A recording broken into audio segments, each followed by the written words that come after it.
Chapter 1. A quiet afternoon at the vicarage.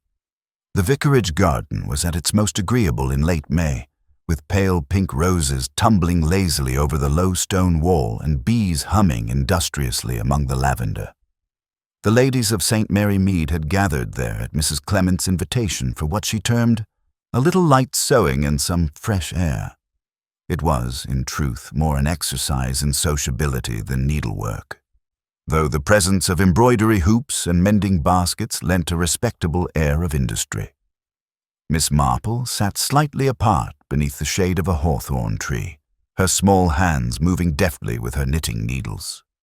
She listened with an air of pleasant detachment to the lively chatter around her, Mrs. Price Ridley expounding on the latest improvements to her rockery, Miss Hartnell issuing dire predictions about the quality of this year's apple harvest, and young Mrs. Bantry speculating on the new occupants of the old Greenacre house. It was Mrs. Clement who first mentioned him, Mr. Godfrey Mills. "A bachelor of a certain age," she said, lowering her voice with a relish not entirely appropriate to her role as the vicar's wife. "Takes a great interest in the Women's Institute. Very particular about the arrangements for the summer fete. I'm told he makes a most charming sponge cake." This was met with general approval, though Miss Hartnell remarked that a man with such light hands for baking must surely be fussy in other ways. At 4:30, the vicar himself appeared from his study to offer the ladies lemonade, carrying a wicker basket filled with various sewing odds and ends, spools of cotton, scissors, and small tins of pins. It was set on the table beside Mrs. Clement, who fished out a pair of shears with which to trim her thread. Miss Marple noticed, quite without intending to, that they were larger than the vicarage's usual work scissors, and rather sharper looking than most. She was not to know that before the day's end they would become the talk of the village. The air was warm, the shadows lengthening, when Miss Weatherby, flushed and a little breathless, hurried through the garden gate. She was the Greenacre housekeeper, a woman of severe efficiency, not given to flights of emotion, yet she seemed unable to speak at first. When she did, her words fell like stones into the cheerful quiet. "It's Mr. Mills," she said, clasping her hands together. He's dead. In the drawing room. Stabbed." The group froze. Mrs. Bantry made a small, shocked sound. Mrs. Price Ridley demanded to know if it was an accident. Miss Weatherby shook her head firmly. "No, madam, it was murder, and—" She hesitated, glancing at the basket of sewing implements as if measuring her next words. "The police will want to see about the scissors." In the sudden silence, a bee blundered lazily past Miss Marple's knitting. She kept her gaze lowered, her expression mild, but her mind, long trained to the quiet study of human nature, had already begun its work. She noted the tremor in Mrs. Clement's hands as she set down her lemonade glass, the too quick narrowing of Mrs. Bantry's eyes, the curious way Mrs. Price Ridley drew herself up as though taking on some unspoken responsibility. Murder in St. Mary Mead was rare, but Miss Marple knew well enough that the seeds of violence were sown in every village soil, quietly, invisibly, among the gossip and the geraniums, until something, or someone, brought them to flower. Chapter 2. The Village Reacts. By morning, the news had taken firm root in St. Mary Mead, growing in all directions like bindweed, each tendril twisting itself into the private concerns and prejudices of the villagers. What had begun as the breathless announcement of Miss Weatherby at the vicarage was now a fully fledged saga, embroidered at each telling until no two versions quite matched. Some said Mr. Mills had been found slumped over his writing desk, others that he had been discovered lying in a pool of blood upon the hearthrug. There were whispers of a struggle, of an argument overheard, and of a mysterious visitor seen leaving Greenacre by the side gate in the grey hours before dawn. At the High Street post office, Mrs. Bartlett leaned across the counter to Mrs. Price Ridley, her voice dropping to that intimate register that meant something worth hearing was about to be imparted. "Of course, the police will do their part. but I shouldn't be surprised if this had to do with that matter over the garden boundary last month. Mr. Mills could be sharp in his dealings. Too sharp, some would say. Mrs. Price Ridley, who had herself once been corrected by Mr. Mills on the precise height of her privet hedge, pursed her lips in righteous satisfaction. Across the street, Mr. Tom Hargreaves, the grocer, told a customer that it was probably one of those London matters following Mr. Mills down into the country. Never mind that Mr. Mills had not set foot in London for years, as far as anyone knew.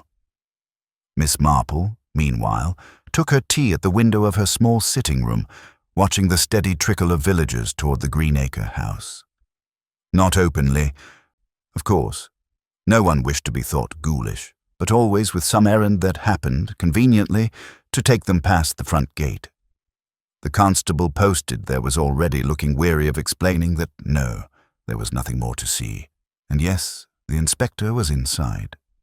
Miss Marple observed this with mild interest, her knitting growing steadily beneath her hands, the soft click of the needles in perfect rhythm to her thoughts. She was not one to rush forward with questions when others were supplying all the answers, often the wrong ones, but answers nonetheless. In the late morning, Mrs. Clement called, her face showing the drawn look of someone whose household had been touched by scandal, however indirectly. She carried with her a basket of scones, for your tea, dear Jane, but could not keep from relaying the latest that had reached her ears. "It seems," she began, after the preliminaries of weather and roses had been dutifully exchanged, that the scissors, those very scissors the vicar brought out yesterday, were indeed the weapon. They've been taken away by the police. Inspector Graves is in charge, and you know what he's like. Very sure of himself, but I can't think he understands village matters as you do." Her eyes held a hint of appeal, though she knew better than to ask outright for Miss Marple's intervention. By the afternoon, it was generally agreed in the village that Miss Weatherby, the housekeeper, must be at the centre of it all. Not necessarily guilty, but somehow involved. Too involved for mere circumstance. "She found him after all," said Miss Hartnell to anyone who would listen, as though this were proof of something. "And she's worked for him all these years. Why, she'd know where every pin and needle in that house was kept." Such logic, though flimsy, found quick purchase among those eager for a neat solution. Only Miss Marple, sipping her tea quietly in the corner of the Blue Boar, seemed content to let the talk swirl past her without agreement or contradiction. The evening brought with it a cooling breeze and the first official word from Inspector Graves, who addressed a small knot of villagers gathered near Greenacre's gate.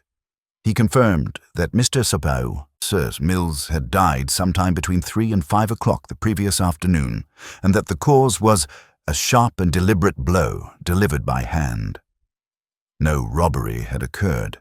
Nothing was missing from the house. The inspector concluded by remarking that inquiries were being made into the movements of all who had seen or spoken to Mr. Mills in the preceding 24 hours. This caused a stir, for it was well known he had been present at the vicarage gathering. That list of attendees was not a long one. Miss Marple, walking home beneath the deepening sky, considered the inspector's statement. It was, she thought, an entirely sensible line of inquiry, though she suspected his attention would fall most heavily upon those whose tempers, or past quarrels, could be readily recalled by half the village. She reflected, not without a touch of wryness, on how easily suspicion could be shaped by convenience rather than truth.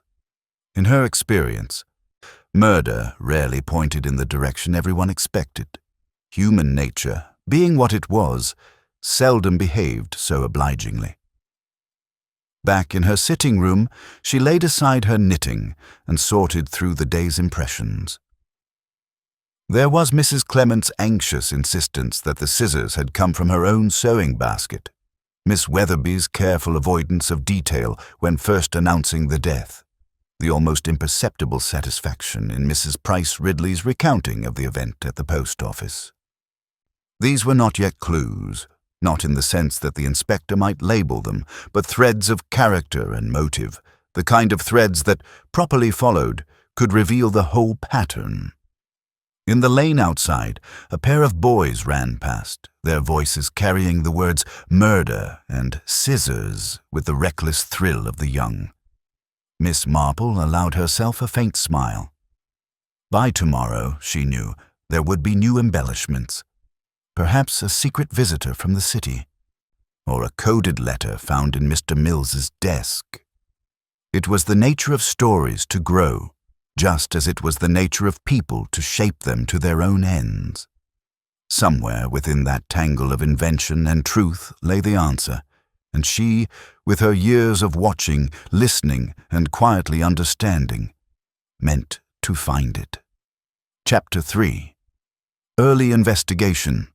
Inspector Graves began his inquiries the following morning, his dark overcoat and quick, efficient stride lending him an air of finality that impressed the villagers.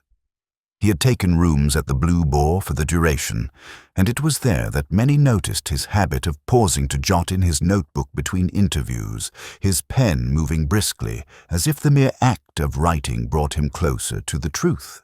Miss Marple, seated quietly in the far corner with her tea, found it an admirable display of diligence, but wondered whether he truly heard all that was being said to him. It was a common failing in clever men, she reflected, listening for answers rather than hearing people. By mid-morning, the inspector had called at the vicarage to speak to Mrs. Clement.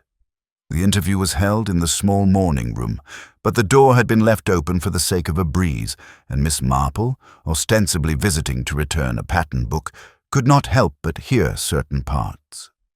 Mrs. Clement explained with visible distress that the scissors had been fetched from the sewing basket by her husband only moments before Miss Weatherby's arrival. She insisted they had been in the vicarage for weeks, possibly months, having been lent by a neighbor. Which neighbor, however, she could not quite recall. This uncertainty seemed to trouble the inspector, for he pressed her on the matter until her hands fluttered helplessly at her apron. Afterwards, Miss Marple walked with Mrs. Clement to the gate. "It's a dreadful thing," the vicar's wife murmured, "to think such an object might have been in the house, and all the while—" She trailed off, unable to finish. Miss Marple, in her gentle way, observed that one could hardly hold scissors responsible for what was done with them. It was the hand that mattered, not the instrument. Mrs. Clement looked at her uncertainly, perhaps sensing the quiet depth behind the remark, but said nothing more. The afternoon brought a visit from Inspector Graves to Greenacre's nearer neighbors. At each stop, he asked about Mr. Mills's habits, his visitors, his quarrels, and his temperament. Most agreed that he was a private man, punctilious in his manners, but inclined to be exacting over small things. Mr. Tom Hargreaves mentioned the garden boundary dispute again. Mrs. Price Ridley recalled the sponge cake recipe he had refused to share with the Women's Institute. "A petty thing," she admitted, "but one might see how it could irritate." Miss Marple, listening from the doorway where she had paused to admire Mrs. Price Ridley's roses, made no comment, though she noted the satisfaction in the woman's voice. Late in the day, Miss Weatherby was seen walking briskly toward the shop for a packet of tea. She was stopped twice, once by Miss Hartnell, once by Mrs. Bantry, each demanding to know whether she had told the police about that gentleman, who had been seen with Mr. Mills on the previous Tuesday. Miss Weatherby denied knowledge of any visitor, her tone as clipped as her stride. Miss Marple, who had heard this exchange from across the street, filed it away. It was not the denial itself that interested her so much as the speed with which it had been given. She knew from long observation that truthful answers, in village life, often came after a pause, as the speaker weighed just how much to reveal. That evening, over tea with the vicar, Miss Marple allowed the conversation to drift to the subject of Mr. Mills's character.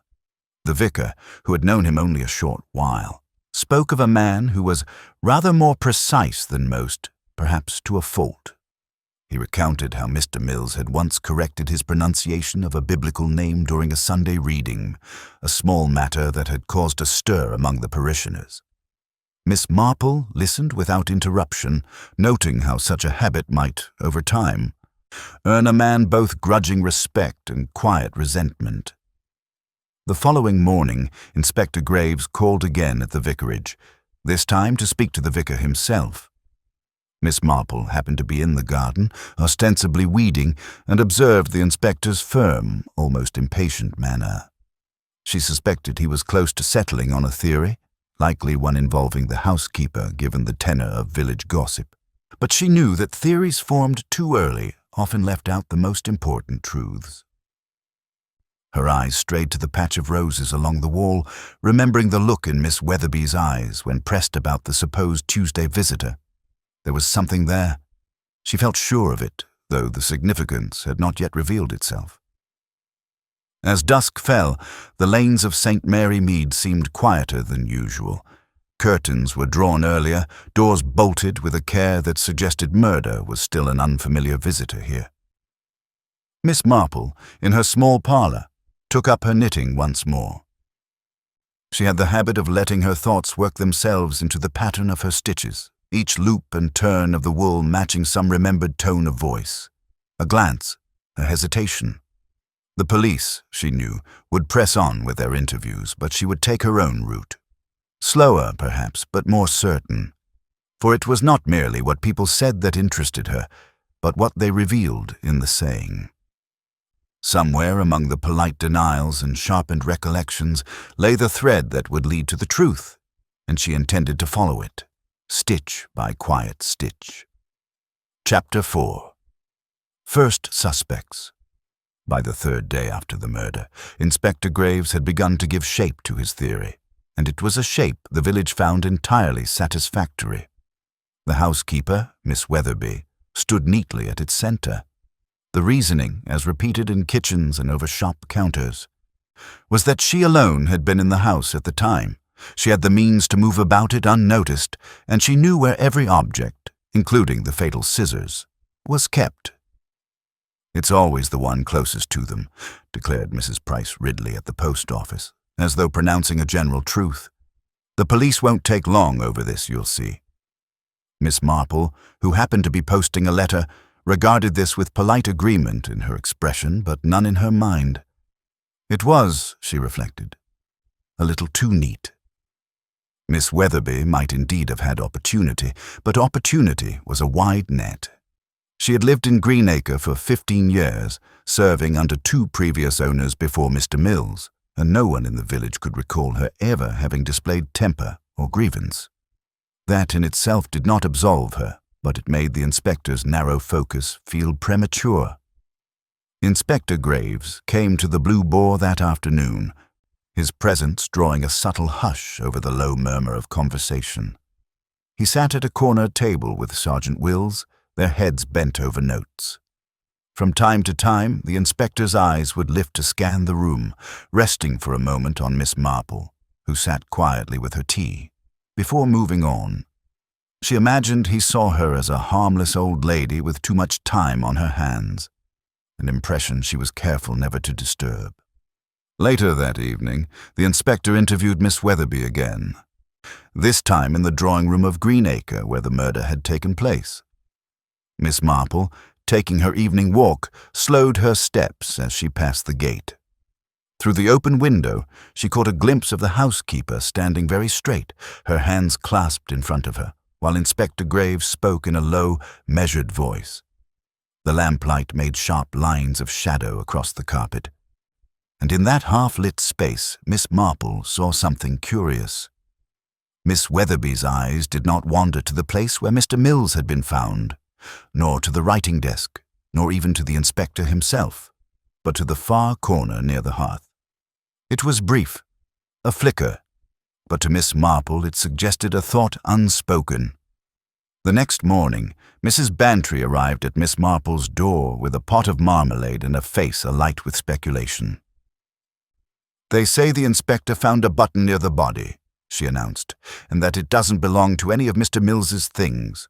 Now, between ourselves, Jane, if that isn't proof of an intruder, I don't know what is. And yet the inspector is still asking questions about Miss Weatherby." Miss Marple accepted the marmalade with thanks and remarked mildly that one never could be sure where buttons might turn up. She knew from experience how easily such small items could be planted or overlooked entirely, depending on who wanted them found. By midday, talk of the button had spread almost as widely as the initial news of the murder. Some were certain it meant the killer was from outside the village. Others, that it pointed to one of the vicarage sewing circle, where every woman possessed a work basket full of unmatched odds. In the midst of this, Inspector Graves seemed unshaken in his resolve. He had taken to visiting the Greenacre property repeatedly, making detailed notes on the comings and goings of the household in the days before the murder. Miss Marple watched him from her garden gate one afternoon, noting the brisk certainty in his step, and could not help wondering whether he was following the right trail, or merely the most obvious. That evening, as the sun dipped low and the air cooled, Miss Marple received a visit from the vicar. He spoke in the slow, thoughtful manner of one weighing his words. "The inspector has asked me to prepare a written account of the gathering here that afternoon," he said. "Every person present, every movement between rooms, and so forth." Miss Marple nodded, thinking of the moment the vicar had brought out the sewing basket, the particular scissors among its contents, and Miss Weatherby's sudden arrival. It was a sequence worth holding in mind, she felt, for timing often told more than words. When the vicar had gone, Miss Marple sat a while in the quiet, her knitting in her lap. Outside, the village seemed subdued, its usual evening sounds, footsteps on gravel, the occasional laugh, tempered by the knowledge that a killer still walked among them. The inspector would soon make his choice, she knew, and once that choice was made, it would take a stubborn fact indeed to undo it. She resolved, in her own unassuming way, to see that the right facts came to light before the wrong conclusion became fixed. Somewhere, among the button, the scissors, and that fleeting glance toward the hearth, the truth waited. And Miss Marple had learned over many years that the truth had a way of showing itself, if only one was patient enough to watch. Chapter 5. A hidden clue. It was a soft grey morning when Miss Marple decided to take the long way to the grocer's, her steps leading her past Greenacre in a manner that could not possibly be mistaken for prying. The constable on duty at the gate nodded to her, and she returned the courtesy with a pleasant word about the weather. There was nothing outwardly unusual about the house. Its red brick front sat as primly as ever behind the clipped yews, but Miss Marple felt the kind of watchful quiet that often settles over a place where something dreadful has occurred. It was the sort of silence in which small things might stand out. Near the side gate, she noticed a faint scattering of petals, pale yellow and still fresh, as though from a recently gathered bloom. They were not from the Greenacre beds. She knew every garden in the village well enough to recognize that they belonged to Mrs. Bantry's primroses, which she grew in a shaded border by her kitchen door. Miss Marple bent a little, ostensibly to tighten her shoelace, and counted the petals. 6, still soft and unbruised. She straightened slowly, her expression giving nothing away. The inspector, she thought, might see petals only as wind-blown debris. She saw the hand that must have carried them here. At the grocer's, the talk was of the button once more. Mr. Hargreaves insisted it had been identified as belonging to a gardening jacket of Miss Weatherby's, though no one could say exactly who had made this connection. Miss Marple listened, asking a gentle question or two, but her mind kept returning to the petals. Flowers, she knew, had a way of traveling in human company. They clung to sleeves, lodged in pockets, and sometimes betrayed visits that ought not to have been made. On her way back, she stopped at Mrs. Bantry's under the pretense of admiring the roses. In the course of their conversation, she remarked on the primroses, which seemed less abundant than usual for the season. Mrs. Bantry gave a small, distracted laugh. "Oh, I cut a few the other morning, Tuesday, I think it was, to take to Mr. Mills. He'd been so kind in lending me some gardening books. and I thought they'd brighten his drawing room." She hesitated, perhaps aware that she had placed herself at Greenacre on a day not widely mentioned. "But he wasn't in. I left them on the little table in the hall." Miss Marple nodded sympathetically, though her thoughts quickened. If the flowers had been left in the hall, why were petals scattered outside near the side gate? And why had Mrs. Bantry chosen to leave them on Tuesday, when by all accounts Mr. Mills had been in the village at the time? It was not the gift itself that interested her, but the timing and the quiet omission from the stories told to the inspector. That afternoon, Miss Marple walked to the vicarage, where Mrs. Clement was engaged in sorting linen for the jumble sale. Amid the hum of domestic order, Miss Marple steered the talk toward the day of the gathering, recalling who had arrived first and who had left early. Mrs. Clement, who had a tidy memory for such things, noted that Mrs. Bantry had been one of the first to depart, citing an errand. "She said she was calling on a friend," Mrs. Clement added, "but she didn't say who, and of course I thought nothing of it at the time." As evening settled, Miss Marple sat in her parlour, the petals fixed in her mind as firmly as if she had placed them in her own flower press. They were not proof, at least not in the inspector's sense, but they were part of the quiet language of human behaviour she had spent her life learning to read. Someone had carried those flowers through Greenacre's side gate. Someone had done so in a way they preferred not to mention.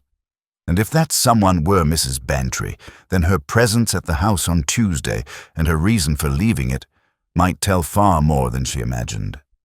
She considered whether to speak of it to Inspector Graves, but decided against it for the moment. The inspector had his sights fixed on Miss Weatherby, and Miss Marple knew from long practice that certain facts must be given time to ripen before they are served. Too soon, and they are dismissed as coincidence. Too late, and they are lost in the muddle of too many conclusions. Instead, she resolved to watch a little longer to see what other petals, real or metaphorical, might drift into view. Outside, the lamps were lit along the high street, their yellow glow pooling on the cobbles.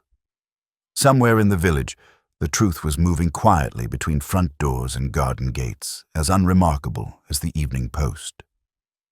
Miss Marple, her needles clicking softly, was content to wait for it to pass within reach. Chapter 6. Confrontations and Secrets.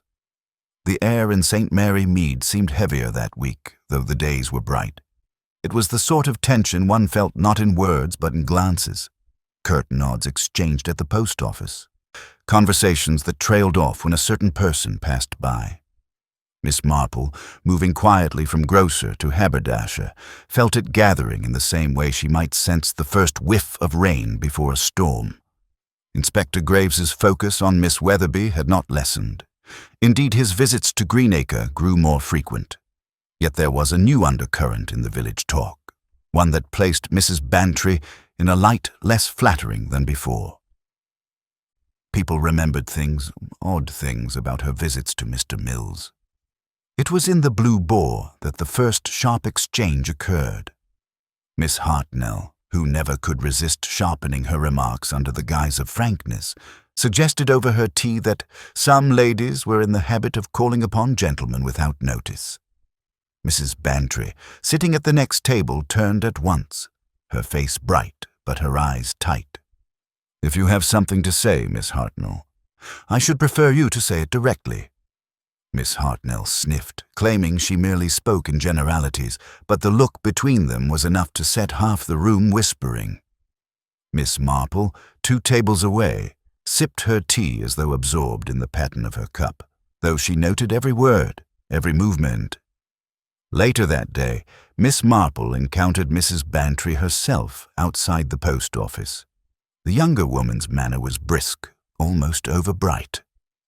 "It's absurd," she declared before Miss Marple had even inquired. "I did take primroses to Mr. Mills, but on Tuesday, not the day he was killed. And I've told the inspector as much."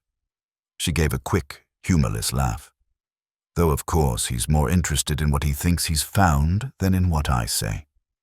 Miss Marple agreed softly that such things often happened, then asked, as if idly, whether the flowers had been well received.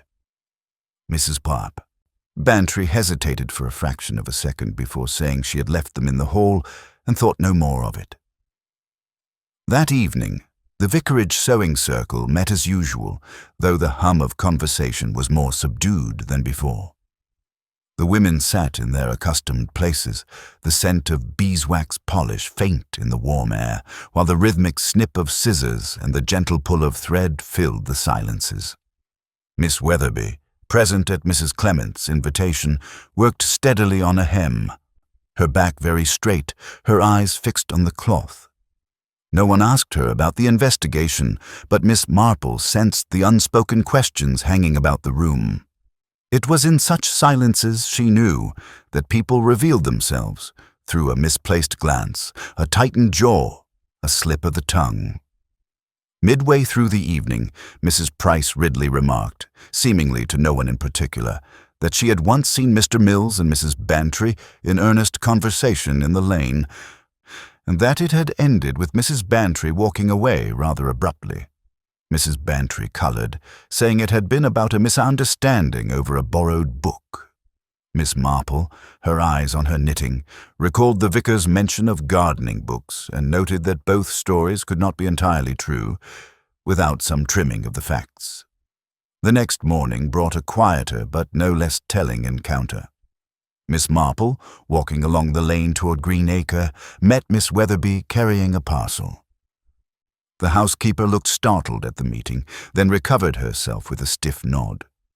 "A delivery for Mrs. Price Ridley," she said, when Miss Marple inquired. Her voice was composed, yet there was something guarded in her expression, as though she feared the very act of speaking might draw suspicion. Miss Marple let the matter rest, but the image of Miss Weatherby's quick recovery stayed with her. People who had nothing to hide rarely measured their answers so carefully. By afternoon, the talk in the village had shifted again. Someone claimed to have heard raised voices in Greenacre the day before the murder, one of them belonging to Mr. Mills, the other not recognizably Miss Weatherby's. It was enough to stir fresh curiosity, for no one could name who else had been in the house. Inspector Graves, however, appeared unmoved. Miss Marple overheard him in the High Street telling Sergeant Wills that the evidence points squarely to the housekeeper and that he intended to wrap this up before the week's out. She felt a faint tightening in her chest, the familiar concern that comes when a conclusion is reached before all the questions have been asked. That evening, she sat by her parlor window, the lamplight falling on her needles as she worked. The petals, the button, the unmentioned visits, they had begun to take on a shape in her mind, though not yet a complete one. There were ties between these people, ties of courtesy and obligation and unspoken resentment, and it was among those threads that the truth was knotted. Somewhere, she thought, there was a reason someone wanted the inspector looking in one direction and not another, and if the knot could be found, it could be undone. Chapter 7. Another twist. The twist, when it came, was not delivered by the inspector, but by the postmistress, whose realm of envelopes and telegrams made her a silent custodian of more village knowledge than anyone cared to admit. That morning, she was seen hurrying up the High Street toward the police station, a sealed envelope clutched in her hand, and an expression that suggested the contents were worth more than a loaf of bread in a famine. Within the hour, word had spread, though not through any official channel, that a letter addressed to Mr. Mills had been found in the sorting room, postmarked from 2 villages over and dated the day before his death. The inspector, predictably, made no public statement about the letter, but its existence set the village abuzz. Some speculated it was from a relative, others that it contained the cause of his death in neat handwriting. Miss Marple, hearing the talk in the grocer's, said nothing, though she could not help thinking of the petals by the side gate and the button found near the body. A letter arriving the day before the murder, and not yet delivered. There was a story in that, though not the one everyone imagined. That afternoon, Mrs. Bantry stopped by Miss Marple's cottage under the pretext of returning a borrowed book. Her manner was brisk, but her eyes were troubled. "You've heard about the letter, of course," she said without waiting for confirmation. "The inspector will make much of it, no doubt, and yet it may mean nothing at all, just some dull matter of business." She hesitated, smoothing the book's cover with unnecessary care. Still, if it were from someone Mr. Mills hadn't mentioned, it could complicate things, couldn't it?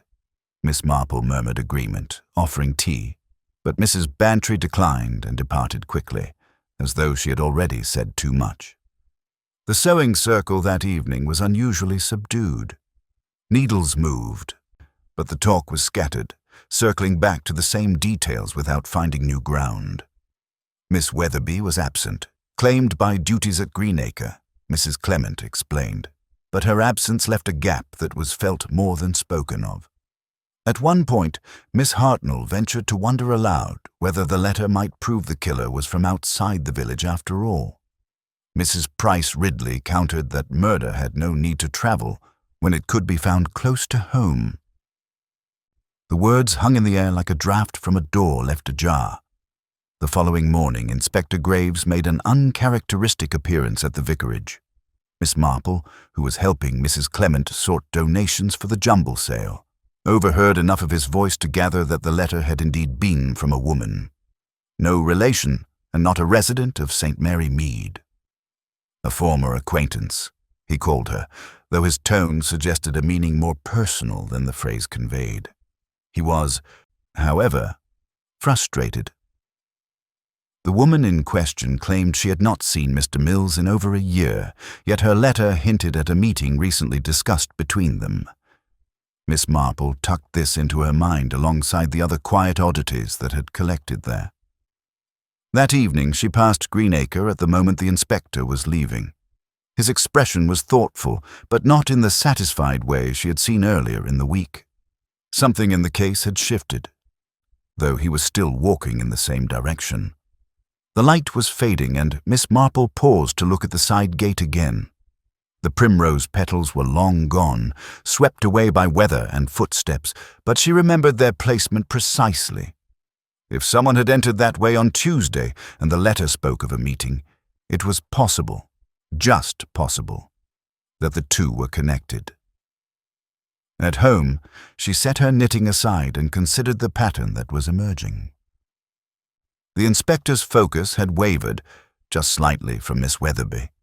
Mrs. Bantry was more restless than usual, as though waiting for something she could not speak of to resolve itself. And now there was this letter, its words sealed in paper but loud enough to alter the course of the investigation. Miss Marple knew from long observation that it was in such moments, when people felt the ground shifting beneath them, that they made mistakes. She decided she would watch closely over the next few days, not for confessions or outbursts, but for those small, human slips. A door opened too quickly, a visit made at an odd hour, a glance toward a place where the eyes had no business wandering. Somewhere in such a moment, the truth would show itself, and she intended to be there to see it. Chapter 8. Miss Marple's Final Test. The days that followed were marked by an uneasy calm in St. Mary Mead, as though the village itself were holding its breath. The inspector continued his visits to Greenacre, but there was less certainty in his step now, fewer brisk exchanges in the high street. People noticed it, though few said so openly. Instead, they filled the silence with speculation about the letter, its contents, its sender, and whether it hinted at some secret that would undo everything they thought they knew. Miss Marple, listening without appearing to, decided the time had come to see what might happen when the surface was stirred deliberately. Her plan was simple in appearance, though careful in design. She began with Mrs. Bantry, encountering her quite by chance, or so it seemed, outside the grocer's. Miss Marple remarked, with the faintest air of absent-mindedness, that she had heard the inspector was nearly ready to act, and that the letter's sender had provided an account most enlightening about Tuesday afternoon. She let the words hang there, watching the quick tightening of Mrs. Bantry's grip on her shopping basket. "Oh, well, I suppose that will be useful to him," Mrs. Bantry said, but her tone was light in the way of someone who wishes to seem unconcerned. Later, Miss Marple made her way to the vicarage sewing circle, where she took her place with her knitting and spoke warmly of Mrs. Clement's roses. Then, in the middle of threading a new length of wool, she observed that the inspector had found a curious connection between the button and the letter. It was not true, at least not yet, but it was plausible enough to invite thought. Miss Hartnell frowned and asked what she meant, but Miss Marple only smiled and said it was one of those little coincidences that turn out to be quite telling.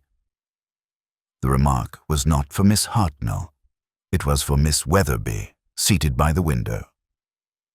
The housekeeper's hands paused in their work, just briefly, before resuming with a neat, measured motion. By the following afternoon, word of Miss Marple's comments had travelled as she had intended. In the Blue Boar, she overheard two women discussing some development in the case, though neither could say what it was. The important thing was not the details.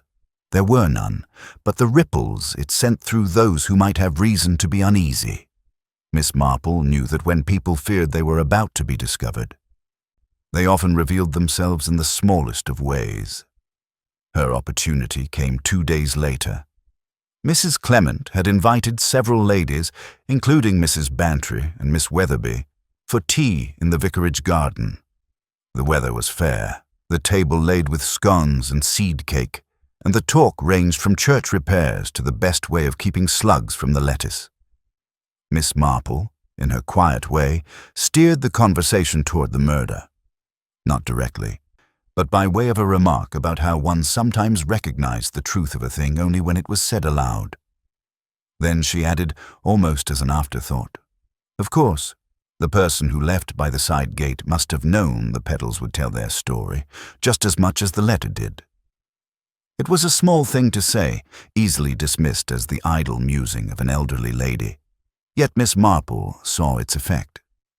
Mrs. Bantry's eyes flicked toward Miss Weatherby, who in turn shifted her cup slightly on the saucer.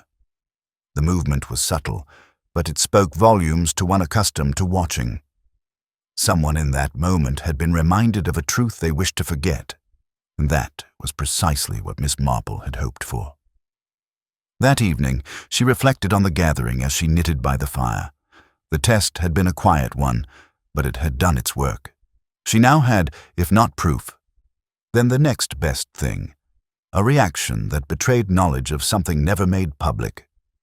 It was a delicate position, too delicate to hand to the inspector without risking its value, but it meant she was closer than ever to unpicking the knot. The next step, she knew, would require more than careful words. It would require placing the right person in the right position where their own choices would reveal what no question could draw from them. And in that moment, Miss Marple began to think of Greenacre's drawing room, of the hearth corner to which Miss Weatherby's eyes had once strayed, and of how people, when returned to the scene of their own secrets, often found it impossible to act naturally. The next step, she knew, would require more than careful words. It would require placing the right person in the right position where their own choices would reveal what no question could draw from them. And in that moment, Miss Marple began to think of Greenacre's drawing room, of the hearth corner to which Miss Weatherby's eyes had once strayed, and of how people, when returned to the scene of their own secrets, often found it impossible to act naturally. She sat for a while in the lamplight, her knitting resting forgotten in her lap. Outside, the night lay quiet over St. Mary Mead, the cottages dark, the lanes empty. But she felt, rather than heard, a restlessness moving in the air, the kind that preceded a change. The village was waiting, in its way, for something to happen, and so were the people within it. Mrs. Bantry with her strained brightness, Miss Weatherby with her careful composure, and even Inspector Graves with his narrowing patience.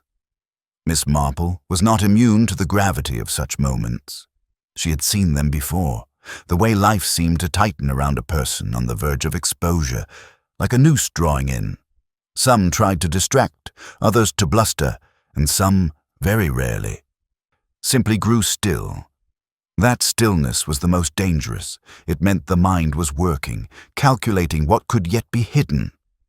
She rose and crossed to the window, parting the curtain just enough to look out.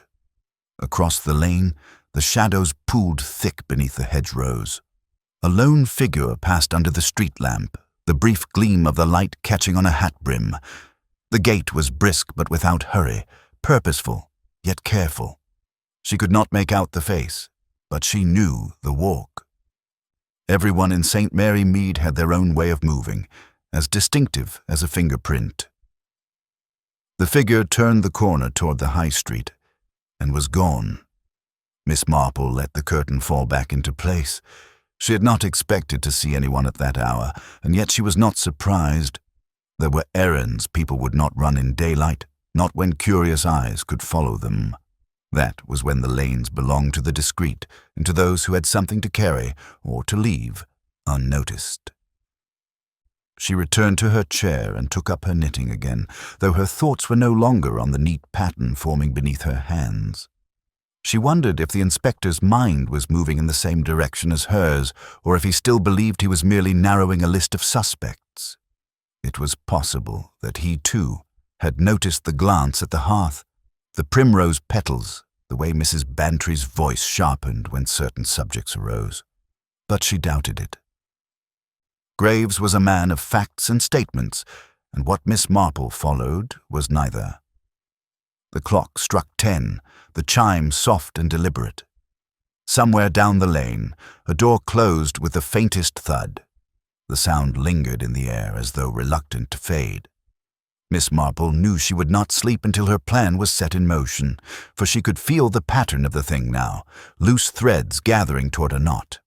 And once the knot was tied, it would be strong enough to hold the truth in place for everyone to see. She laid her knitting aside once more and reached for her notebook, not to write anything down, but to turn it over in her hands, the way some people did with a sealed letter. The weight of it, like the weight of the truth, was both light and heavy. Somewhere in that quiet village, someone was holding to their secret with the desperation of a drowning man clinging to a scrap of wood. She meant to see what would happen when the tide shifted and the scrap slipped from their grasp. When she finally rose to put out the lamp, the village lay in darkness. Yet she felt, with a certainty that was almost physical, that the darkness was being shared, that somewhere a mind was wakeful, turning over the same thoughts in the small hours. She could not yet say whether that mind belonged to Mrs. Bantry, to Miss Weatherby, or to someone else entirely. But by the end of tomorrow, she intended to know. Chapter 9. The reveal. Inspector Graves was not in the habit of accepting unsolicited advice, least of all from elderly ladies with knitting bags, but Miss Marple had learned long ago that one could lead a man to a conclusion without his knowing he had been guided. She called at the Blue Boar early that morning, her manner apologetic, to mention that Mrs. Clement had asked her to deliver a small parcel to Miss Weatherby at Greenacre. "And since you were bound there yourself, Inspector," she added, "perhaps we might walk together. I should so like to see the roses in the front garden." Graves agreed with a politeness born more of expedience than eagerness, and within 10 minutes they were approaching the red brick house. Inside, the drawing room looked much as it had the day after the murder. Furniture in place, curtains drawn halfway to temper the morning sun. Graves began his questions with the blunt precision Miss Marple had come to expect. Miss Weatherby answered steadily, her voice even, her eyes directed toward the inspector. Miss Marple, however, did not look at the woman's face. She watched her hands instead, noting how they rested lightly on the back of a chair, then tightened when Graves asked about the Tuesday before the murder. It was the smallest of changes, but it spoke more clearly than words. "I wonder," Miss Marple said suddenly, as though struck by an idle thought, "whether the hearthrug was here on Tuesday. Miss Weatherby, I only ask because I seem to remember the pattern differently." Both Graves and the housekeeper turned toward her. Miss Weatherby hesitated, glancing at the hearth corner. I believe it was, she said, but her tone lacked conviction. Miss Marple moved a step closer, bending slightly to inspect the edge. Ah, she murmured, because if it had been moved, one might see if anything had fallen beneath it. A button, perhaps. It was a deliberate choice of words, and the effect was immediate. Mrs. Bantry, who had been seated near the window, shifted sharply in her chair. Her eyes darted to the rug, then to Miss Weatherby. Graves, missing none of this, turned his attention on Mrs. Bantry with new interest. "Do you know something about that button, madam?" he asked. Mrs. Bantry colored, opening her mouth to speak, but Miss Marple interjected gently, "I believe Mrs. Bantry knows that it was found here, though not, perhaps, how it came to be here." Graves frowned. "And you do?" Miss Marple gave a modest smile. "I think so, yes. The petals at the side gate told me someone had left Greenacre on Tuesday, carrying flowers from Mrs. Bantry's garden. They were fresh, so they could not have fallen from the vase in the hall, as she told us. And then there was the letter, inviting Mr. Mills to meet someone he expected, though perhaps not gladly. Mrs. Bantry came that day, meaning to speak with him privately, and entered by the side gate. The button was hers, lost here in the drawing-room during that meeting. When she found him dead the next afternoon, she feared that explaining her earlier visit would link her to the crime. Mrs. Bantry's hands twisted together. "It wasn't me," she said quickly. "Yes, I was here on Tuesday, but he was alive when I left. We argued, that's all. About money he'd promised and didn't deliver. I was ashamed to admit it." She looked from Miss Marple to the inspector. "I thought if I kept quiet, it would all pass, but I didn't kill him." Miss Marple inclined her head. "No, I believe you didn't. The petals and the button showed you were here, but not that you committed the murder. That, I think, was someone else's doing, someone who knew you had been here and used that knowledge to direct suspicion away from themselves."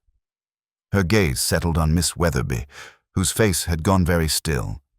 "You, Miss Weatherby, were the only one in a position to know both about Mrs. Bantry's visit and about the inspector's interest in the button. You saw the quarrel on Tuesday, didn't you?" The housekeeper's lips pressed tightly together. "I saw her leave," she admitted, "but I never—" Miss Marple's voice remained gentle, but it carried the weight of certainty. "You did. You took the scissors from the vicarage on Wednesday, under the pretext of mending. You entered this room when Mr. Mills was alone. Perhaps it was resentment after years of service, perhaps something he knew about you, something you could not bear to have spoken. And when the opportunity came, you acted quickly. Then, knowing of Mrs. Bantry's earlier visit, you left the button where it was, sure it would lead the inspector straight to her." For a long moment, no one spoke. Then Miss Weatherby's shoulders sagged, the stiffness leaving her frame. "He was going to dismiss me," she said quietly, "after 15 years. Over a mistake with the accounts, an honest mistake. But he said it made me unfit to handle his affairs. I couldn't let it happen." Inspector Graves stepped forward, his voice brisk again as he informed Miss Weatherby she would have to come with him. Mrs. Bantry let out a long, shaky breath, her hands still knotted in her lap. Miss Marple, serene as ever, merely reached for her knitting bag. The petals, the button, the letter, they had been enough, once placed in their proper pattern, to show the truth. And like all patterns, it had revealed itself only when one knew where to look. Chapter 10. Aftermath. The days after Miss Weatherby's arrest moved slowly, as if the village needed time to settle itself again. Life in St. Mary Mead resumed its familiar rhythms, the vicar cycling to visit parishioners, Mrs. Price Ridley presiding over her roses, the postmistress returning to her measured dispensing of stamps and gossip. But there was a different quality in the air, a faint wariness in the way people greeted one another.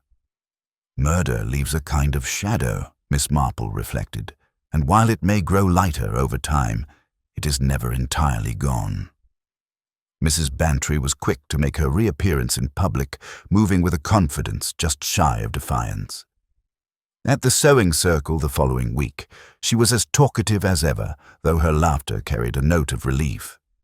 She thanked Miss Marple privately for seeing things straight, and admitted, with a wry smile, that she had spent several sleepless nights imagining herself in the dock. Miss Marple waved the thanks away, saying only that truth has a way of making itself known, though sometimes it needs a nudge in the right direction. The vicarage garden, where the scissors had first appeared, regained its air of calm industry. Mrs. Clement resumed her quiet hosting, though she kept her sewing basket in a cupboard now, rather than in plain view. One feels differently about these things.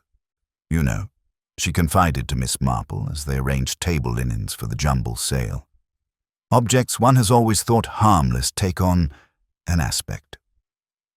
Miss Marple nodded, recalling her own long-held belief that it was never the object itself that mattered, but the intent that guided it. Inspector Graves left the village without fanfare, offering Miss Marple a curt but respectful farewell. "I'll grant you this," he said. "You saw the edges of the thing before I did. Not many could have." Miss Marple smiled politely, making no claim. She knew the inspector's pride was intact enough to bear that much acknowledgement, but not more. Besides, it had never been about outwitting the police. It was about understanding people, and that was work of a different sort entirely. In the quiet of her own parlour, Miss Marple allowed herself a moment of reflection. The petals by the side gate, the button by the hearth, the letter that had seemed so unrelated. They were small things, easily dismissed. Yet together they had formed a picture as clear as any photograph. Once one knew how to arrange them.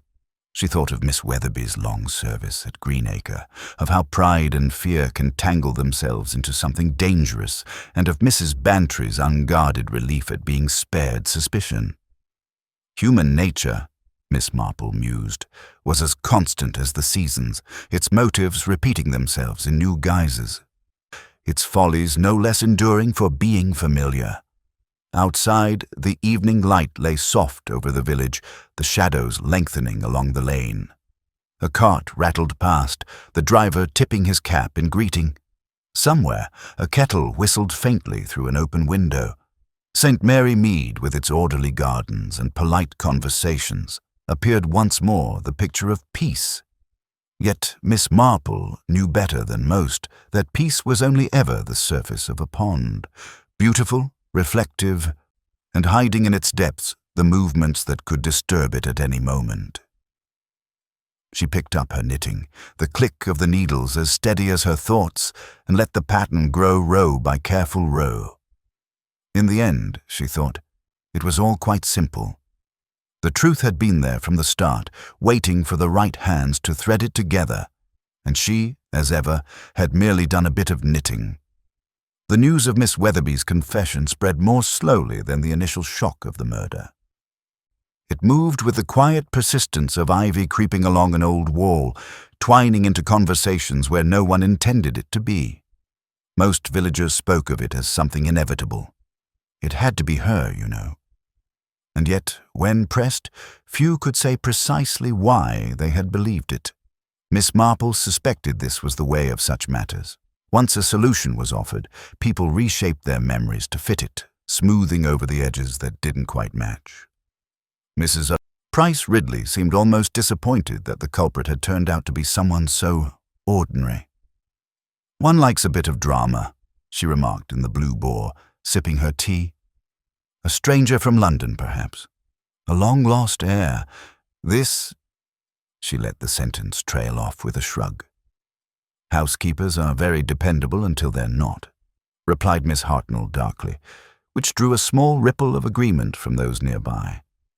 Mrs. Bantry, for her part, had been seen more often in the High Street, her hat at a sharper tilt than usual, as though to ward off any lingering doubts about her part in the affair. "I never doubted I'd be cleared," she told Mrs. Clement in the post office queue, her voice carrying just far enough for Miss Marple, standing behind her, to hear. Yet Miss Marple noticed the younger woman's fingers tightening on her handbag strap as she spoke. Guilt and innocence, she knew, were not so tidy in real life as in a courtroom. One could be innocent of murder, yet harbor other secrets. At the vicarage, Mrs. Clement returned to her gentle hosting, though she had taken to keeping the sewing basket in the linen cupboard. "One never knows," she said, almost apologetically. "It's silly, of course, but every time I see those scissors, I feel, well, as though they know what they've done." Miss Marple did not smile at the fancy. Objects, she thought, did carry the weight of what was done with them, if only in the minds of those who kept them. Inspector Graves left St. Mary Mead with his usual economy of words, offering Miss Marple a nod that carried both acknowledgement and a trace of grudging respect. "You've a sharp eye for the small things," he said. "Most wouldn't have seen the use of them." Miss Marple only inclined her head, replying that it was all a matter of having lived long enough to notice that people rarely change their nature, only their circumstances. The inspector smiled faintly at that, though whether from agreement or polite dismissal she could not say. In the evenings, when the lamps were lit and the village was wrapped in its customary hush, Miss Marple found herself thinking again of the case. Not to question the outcome, for Miss Weatherby's words had been clear enough, but to follow the threads backward. She thought of the petals by the gate, so carelessly dropped, yet so telling, of the button that had lain in the drawing-room, silent but insistent, of the letter whose contents had never been made public, though the inspector had hinted at a private disappointment in Mr. Mills's life. These things had fitted together neatly enough, yet she could not help sensing that the picture they formed was not the whole of it. It was not that she doubted Miss Weatherby's guilt. Rather, she felt that the motives given were perhaps the surface of something deeper. People, Miss Marple knew, did not always confess to the truest reason. Pride, shame, and a wish to keep certain matters unspoken could shape a confession just as surely as fear. She wondered, not for the first time, whether something more personal had passed between Miss Weatherby and Mr. Mills, something that neither the inspector nor the villagers would ever learn. One evening, a week after the arrest, Miss Marple took the long way home from the vicarage, passing along the quiet lane behind Greenacre. The house stood dark now, its windows shuttered. The garden, left to itself, had begun to show a faint disarray, the edges of the lawn untidy, a drift of leaves caught in the side gate where the petals had once lain. She paused there, the air cool on her face, and imagined the moment those petals had fallen, marking a path no one had meant to trace. She felt, in that stillness, the echo of a dozen other moments in the village, past quarrels, reconciliations, and betrayals, all of them woven into the place like threads in a tapestry. At home, she lit her fire and took up her knitting.